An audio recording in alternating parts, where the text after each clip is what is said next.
Alors, à présent, on va parler du squat. Donc, quels sont les intérêts du mouvement, comment le réaliser et quels sont les moyens de progresser sur celui-ci. Donc, déjà, tout d'abord, c'est quoi les bienfaits du squat? Alors, donc le squat, c'est un mouvement qui travaille le bas du corps. Il permet d'améliorer la mobilité de la hanche parce que l'amplitude sollicitée au cours du mouvement, elle est beaucoup plus grande que dans la plupart des mouvements que l'on effectue dans la vie de tous les jours.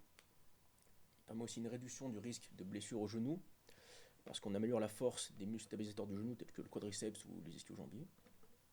Et il permet d'améliorer aussi la qualité de vie parce que des mouvements tels que monter les escaliers ou s'asseoir, ils deviennent plus simples à effectuer.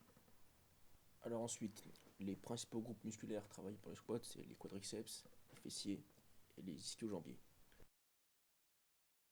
Au niveau des consignes générales, donc elles sont vraies pour toutes les variations. Donc il y a trois qui sont importantes, c'est de garder le dos droit, d'avoir les genoux dans l'axe des pieds et penser à s'asseoir sur une chaise. Alors déjà le box squat, c'est une variante du squat. Si vous n'êtes pas capable de faire des squats poids de corps normaux, du coup on initie le mouvement, on envoie les fesses vers l'arrière. Donc on essaie de s'asseoir sur le tabouret et de remonter. Donc ensuite il y a le squat normal poids de corps. Donc on va dire que si vous arrivez à faire 10 répétitions de box squat, vous pouvez passer au squat poids de corps normal. Donc là il y a encore les trois consignes de sécurité. On garde les genoux dans l'axe des pieds, on garde le dos droit et on essaie de descendre en pensant qu'on s'assoit sur une chaise. Donc là je veux que l'articulation de la hanche elle aille à peu près jusqu'au même niveau que l'articulation du genou, comme je fais sur la vidéo. Donc là à présent je vais vous séparer en deux groupes. Donc il y aura les 12U, 15U et les seniors qui sont, on va dire, un peu plus lourds. Et votre progression c'est les deux exercices suivants. Et pour tous les autres, ça sera un peu plus loin dans la vidéo. Donc alors du coup le mouvement suivant c'est ce qu'on appelle les pause squats. Donc vous faites un mouvement de squat normal.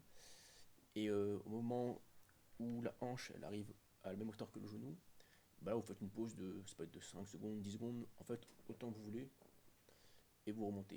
Donc vous pouvez faire une pause, une deuxième pause à la moitié du mouvement, et vous pouvez même faire des pauses en descendant et en montant, et en augmentant le temps petit à petit pour travailler plus à chaque fois. Il y a aussi un truc qui est important, c'est de garder le même temps de pause à chaque répétition. Par exemple, si vous faites une pause de 5 secondes, la répétition 1, la répétition 2, ce sera pareil 5 secondes et tout ça. Et c'est d'augmenter le temps de pause entre chaque séance. Donc vous faites 5 secondes de pause en bas, la séance 1 et la séance 2, vous essayez de faire 10 secondes à chaque fois.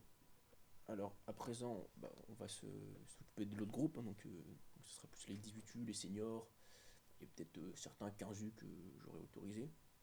Donc voilà votre progression. Donc pour ce groupe-là, je propose que la progression soit plutôt sur un squat à une jambe. Donc là, on va commencer comme tout à l'heure avec du box squat, mais cette fois sur une seule jambe. Donc le box squat à une jambe, ça devrait être assez facile, je pense, pour vous. Et on va passer à l'exercice suivant. Donc c'est le pistol squat assisté. Donc en fait, c'est un squat sur une seule jambe et vous pouvez vous aider avec la main à tenir, un meuble, chose comme ça, pour vous aider à descendre et vous équilibrer. Donc plus vous êtes devenu fort dans l'exercice, moins en principe vous avez besoin de vous tenir. Donc à la fin vous pouvez peut-être juste vous tenir, juste pour vous équilibrer, mais genre vraiment faire tout le travail que la jambe. Alors l'étape d'après, c'est de faire le pistol squat sans se tenir du tout. Donc là, ça demande d'être un bon sens de l'équilibre et d'être assez fort au niveau des jambes. Vous pouvez mettre une petite cale sous les talons si vous voulez, si vous avez des problèmes de mobilité au niveau des chevilles. C'est mon cas par exemple. Donc ça aide afin de réaliser l'exercice sans plier le dos.